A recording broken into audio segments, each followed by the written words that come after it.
acting real tough now. What do you think, I just bow down? See the water start to rise now. Oh, this ain't free, this ain't free.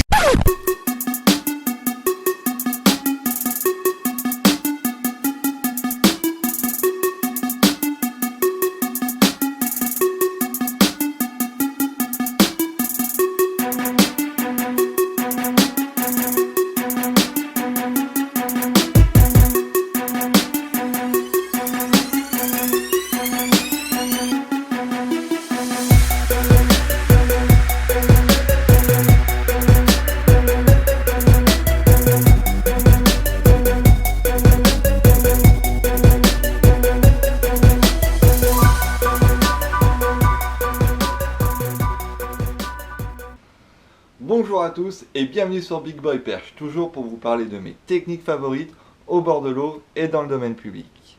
Alors je voulais commencer cette vidéo pour remercier tout le monde, tous les likes, tous les commentaires super gentils que j'ai. Ça me touche énormément, c'est vraiment hyper sympa, surtout avec mon handicap. Mais ça met du baume au cœur, quoi. Ça me fait vraiment plaisir, surtout quand je peux pas sortir. Voilà, la chaîne de pêche je l'ai faite un peu pour ça, pour pouvoir penser à autre chose qu'à ma maladie. Donc je vous remercie énormément. J'ai pas d'autres mots actuellement pour vous le dire autrement. Donc merci. Voilà, ça c'est fait. Donc je vais vous parler d'une technique, d'une approche, d'un leurre souple. C'est le finesse. Donc je présente le leurre pour ceux qui ne le connaissent pas encore. C'est tout simplement un leurre souple, un shad, mais au lieu que ce soit une paddle en bout de queue, c'est tout simplement une queue comme celle-ci, que je sais pas le nom, donc voilà.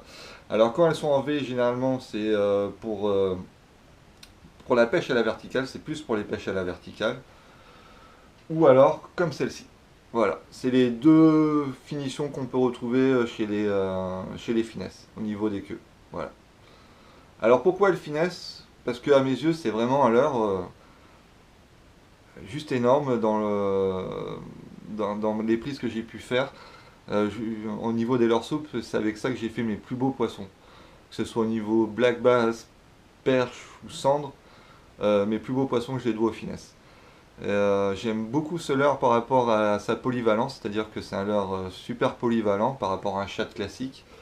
Je vais pouvoir l'utiliser en tout cas en wetless, sur différents montages, comme le Carolina, le Texan, en wacky, en ego ring, sur des jigs, sur différentes têtes plombées.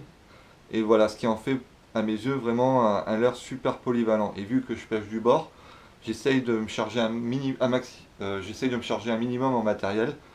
Donc voilà pourquoi j'utilise le finesse. Et pareil, vu que beaucoup de pêcheurs en France utilisent le shad, voilà, moi je préfère utiliser le finesse parce que sur les poissons éduqués, ça peut parfois faire la différence. Donc voilà pourquoi j'utilise le finesse. C'est vraiment mon leurre préféré. Si je devais en garder qu'un, c'est vraiment en leurre souple, ce serait le finesse.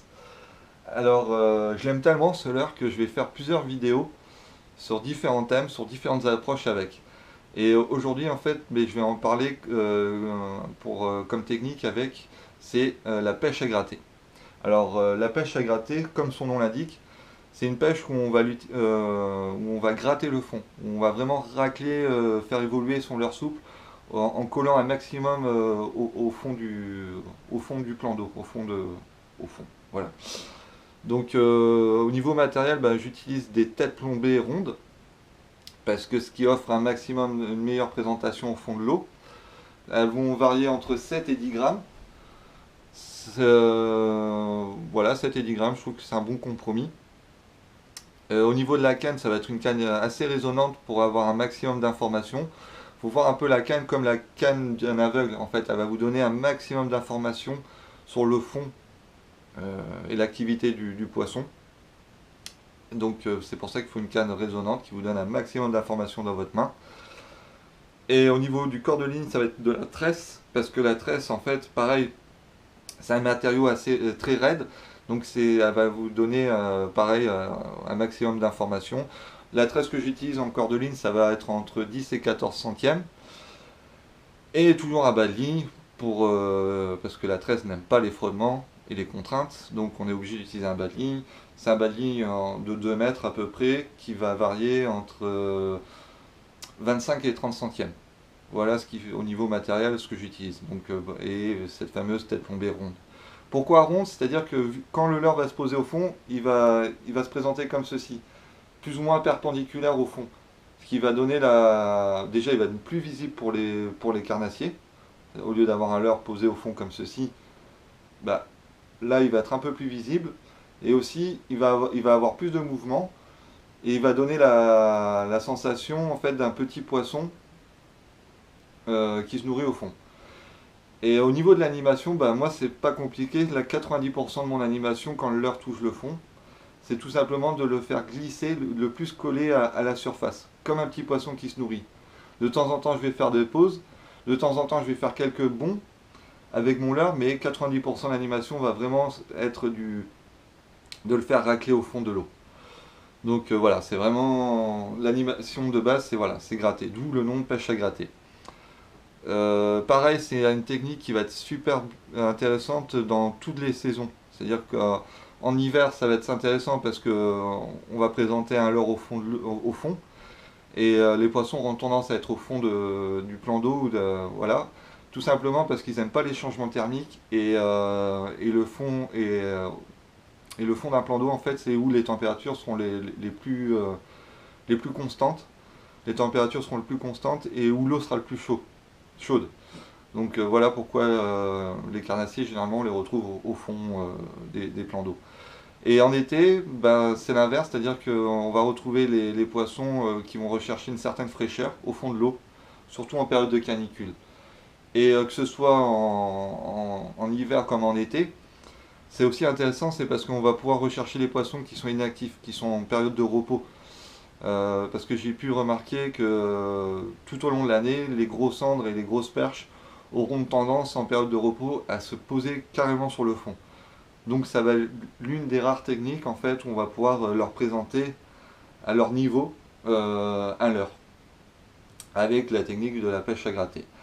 Après, avec ce type de leurre et ce type de tête plombée, je les utilisais aussi en pêche en verticale quand je pêche sur un ponton ou sur un quai.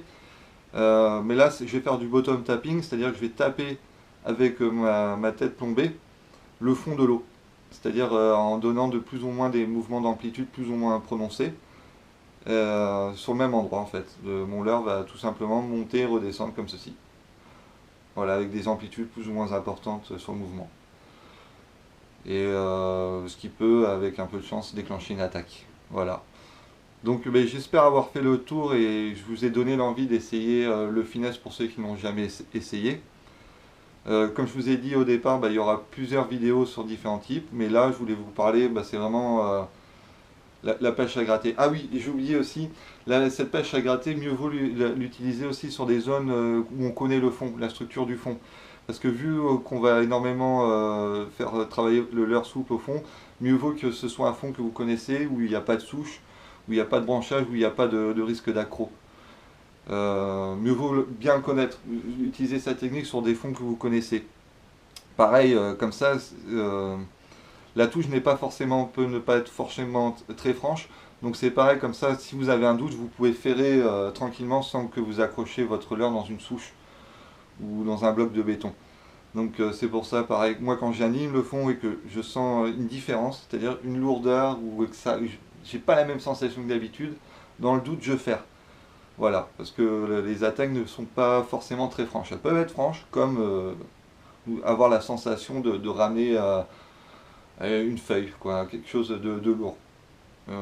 Donc voilà, plus l'utiliser quand même sur des zones que vous connaissez et peu encombrées. Donc voilà, je pense avoir fait le tour. Et je voulais aussi vous remercier pour tous les commentaires, tous les likes. Je m'attendais pas autant, quoi. Ma chaîne a maintenant un peu plus d'un an, ou à peine un an. Donc je suis super content de tous les commentaires, de tous les abonnés. Je suis pas très réseaux sociaux, j'ai même pas Facebook, j'ai pas Twitter. Donc n'hésitez pas à partager ces vidéos. Et comme ça on sera encore plus nombreux. Voilà. Et je vous remercie pour tout. Et je vous dis à très bientôt, je vous souhaite un bon visionnage.